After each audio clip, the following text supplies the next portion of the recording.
कांग्रेस नेता अनुराग चतुर्वेदी के द्वारा 18 नवंबर को शाम 5 बजे होटल गुलमोहर में एक विशेष प्रेस वार्ता को संबोधित किया गया, जिसमें उन्होंने गत 16 नवंबर की रात्रि में सोशल मीडिया पर वायरल किए गए भ्रामक वीडियो के बारे में जानकारी देते हुए वास्तविक घटनाक्रम से अवगत कराया। आइए जानते हैं कि उन्होंने वायरल वीडियो को लेकर क्या कुछ कहा।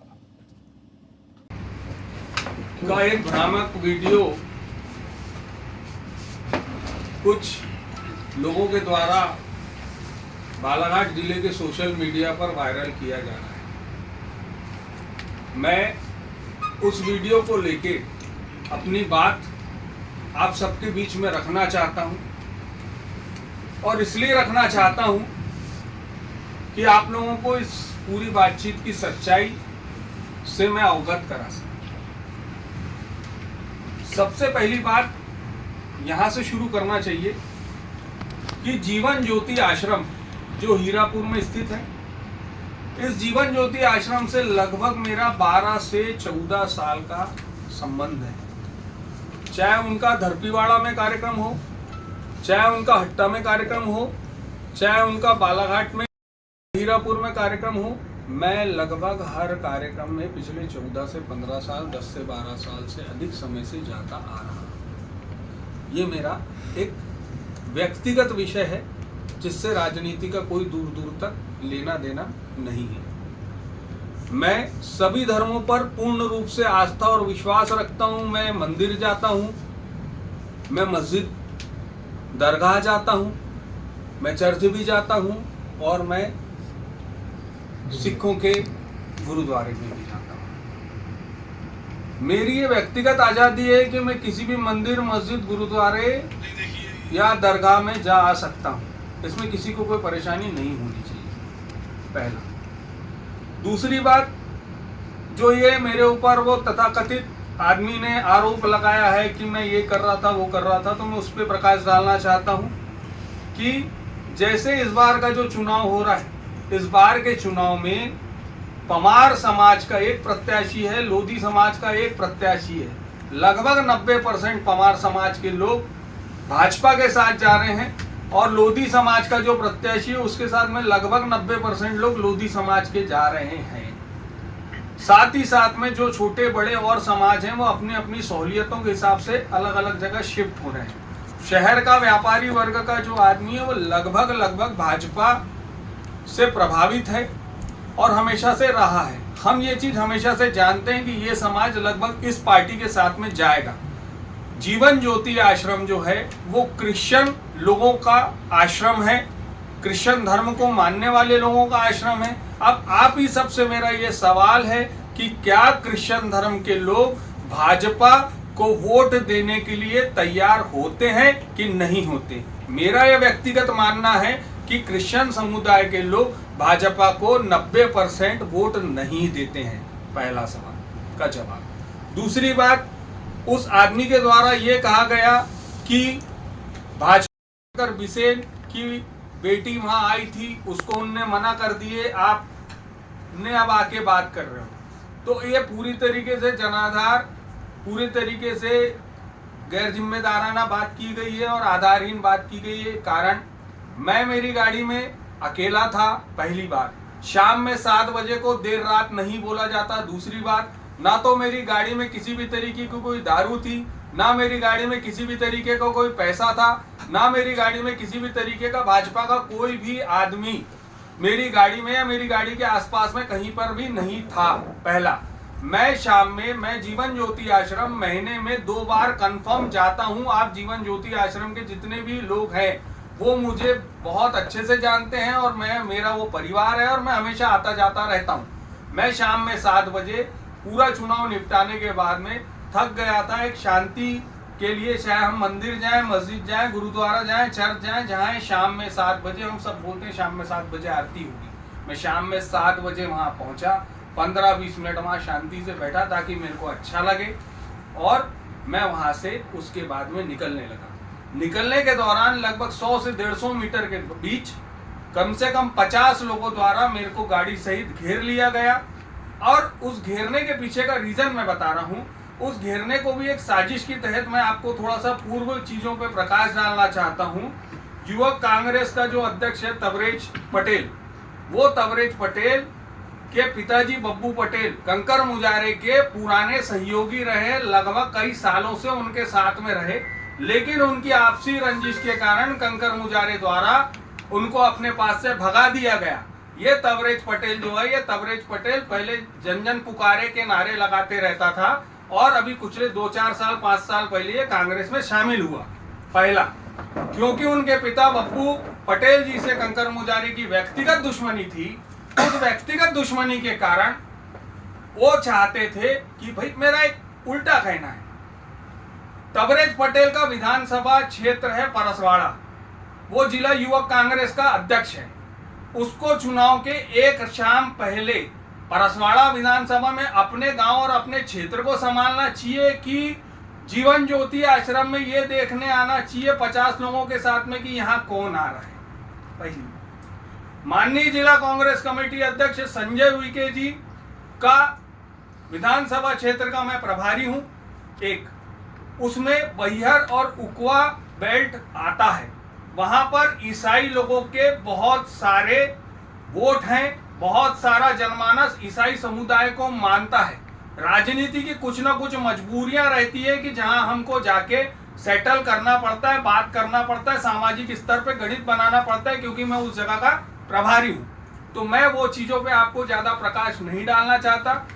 बैहर विधानसभा के क्रिश्चियन कम्युनिटी को लेके जो मेरे संबंध है उसको मैं और प्रगाढ़ करते हुए थपथपाने गया था कि हमारा काम बराबर बैठना चाहिए। अब दूसरी बात पे आ जाते हैं। दूसरी बात ये आई कि मौसम बाई आई या गौरी भाऊ आया या फिर अनुभा चाची गई या जो भी गया, मेरा कहना है चाहे पब्लिक प्लेस हो, चाहे मंदिर मस्जिद गुरुद्वारा हो, सभी नेता चुनाव के दौरान वहां जाते आते रहते हैं। ठीक, इसमें मेरा और मौसम का बातचीत या उनका सेटलमेंट कहीं से भी स्टेब्लिश नहीं होता। तीसरी बात, आपने उस वीडियो के अंदर देखा होगा कि मैं अकेला हूं उस वीडियो में, और मैं उस वीडियो में जब इन लोगों ने मेरे को घेर लिए, मैं गाड़ी से उतरा तो इनके द्वारा ये कहा गया कि भैया आप फलाना कर रहे हो, ये कर रहे हो, वो कर रहे हो। उन्होंने एक शब्द यूज किया, आप कांग्रेस के साथ में गद्दारी कर रहे हो या फलाना कर रहे हो। तो मैं आपको ये प्रकाश डालना चाहता हूं कि आज से 1 साल पहले लगभग जिला पंचायत और जनपद के चुनाव साथ में हुए थे। जनपद बालाघाट से उनका बड़ा भाई भूरू पटेल जनपद अध्यक्ष का चुनाव लड़ रहा था। जनपद बालाघाट हट्टा से लेके पादरीगंज तक आता है। उस हट्टा से लेके पादरीगंज तक के जनपद में वो अपना जनपद जीत गया। मेरा एक छोटा भाई है अमित लिल्लारे, उसकी पत्नी नेत्रा से जनपद सदस्य का चुनाव जीती।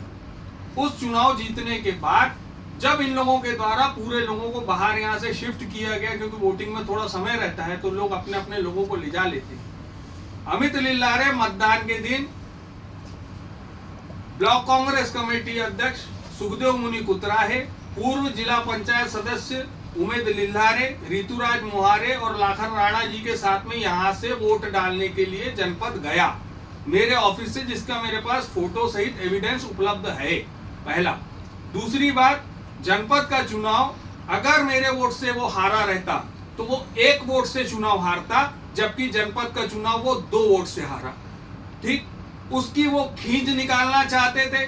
लगातार जिस तरीके से अभी नारी सम्मान की बात करते हैं, कमलनाथ जी की महत्वाकांक्षा योजना है नारी सम्मान की, उस नारी सम्मान में युवक कांग्रेस का वो जो अध्यक्ष है, जो सफेद कपड़े पहनकर 4-4, 5-5 गाड़ियां मेंटेन कर रहा है, मेरे को ये नहीं समझ में आता कि वो क्या काम करता है। मैं जितना जानता हूँ मैग्नीज चोरी, भरवेली की खदानों से जो मैग्नीज चोरी का काम है वो उनका काम है, और कटंगी में पौनी करके जगह है, वहां के जंगलों से मैग्नीज लाके कटंगझरी में, वो कटंगझरी में उसको प्यूरिफाई करके बिना रॉयल्टी के बिना वो लोग चोरी का काम धड़ल्ले से कर रहे हैं।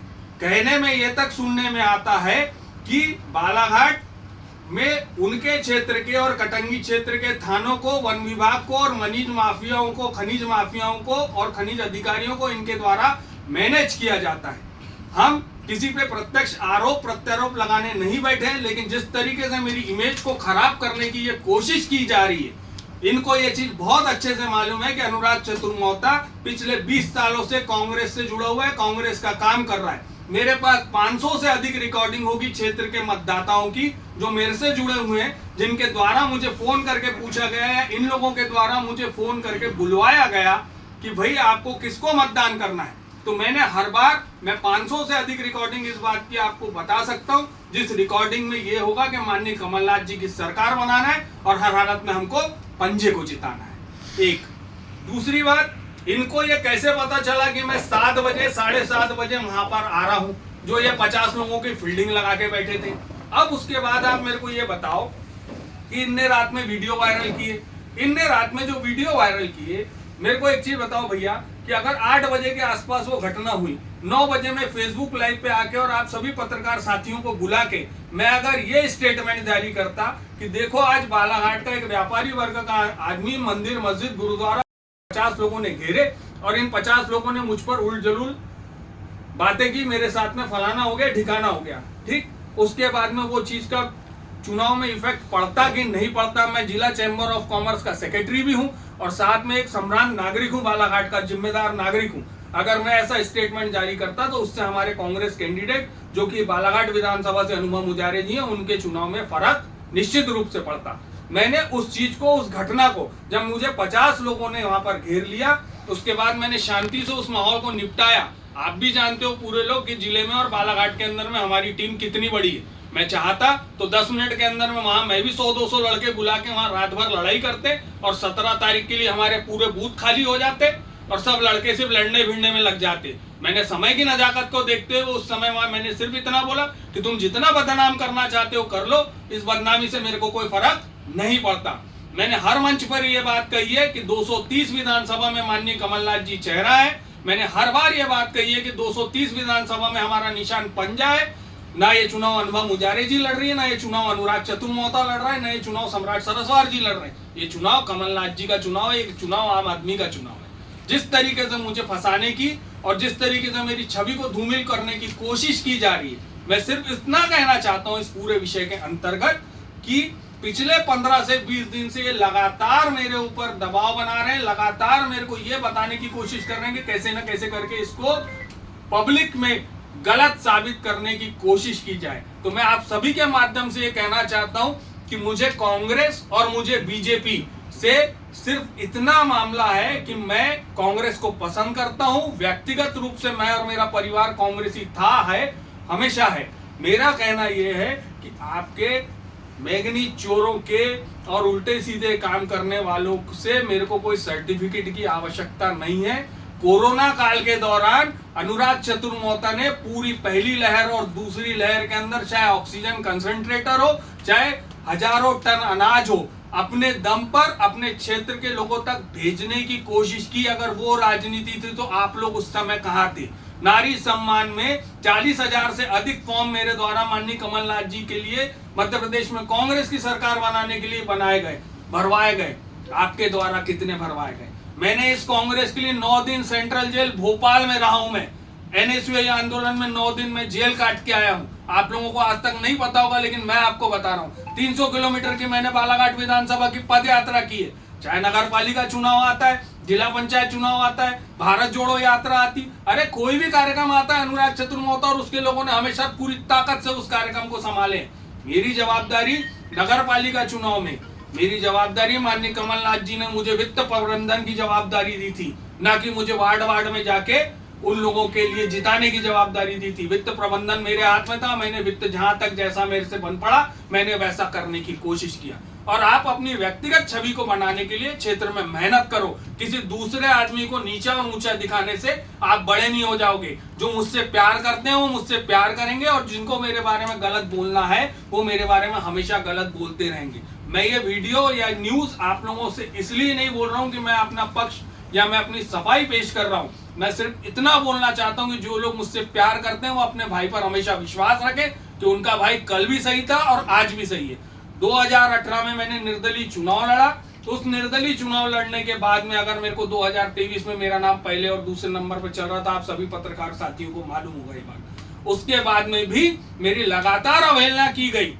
मेरी लगातार अवहेलना की गई। उसके बाद में भी मैंने कोई भी गलत काम नहीं किया। मैंने बोल दिया था मैं निर्दलीय चुनाव नहीं लड़ूंगा, मैंने निर्दलीय चुनाव नहीं लड़ा। 27 तारीख को माननीय अनुभव मुजारे जी की नामांकन रैली थी, मैं पूरी नामांकन रैली में शामिल रहा। उसके बाद में मैंने 4 से 5 जगह सभा लिया और सभा का भी अच्छा प्रतिसाद मिला। जब भी अनुभव मुजारे जी का मेरे को फोन आया, मैंने हमेशा उनसे रिस्पॉन्स देके बात किया। इसके अलावा मेरे को जहाँ की जिम्मेदारी दी गई, मैं उस जिम्मेदारी को निभा रहा हूँ। और रही बात ये मैंगनीज माफिया और मैंगनीज चोरों के लिए, माननीय कलेक्टर से, माननीय एसपी साहब से, माननीय खनिज अधिकारी से मैं कहना चाहता हूँ कि इन पर अब लगाम लगाइए। नहीं लगाम लगाएंगे तो हम धरना प्रदर्शन आंदोलन करेंगे और हम छापामार कार्रवाई करेंगे। उसके बाद आपको कार्रवाई करना पड़ेगा, नहीं तो हम आपके कलेक्ट्रेट का और एसपी ऑफिस का घेराव करेंगे।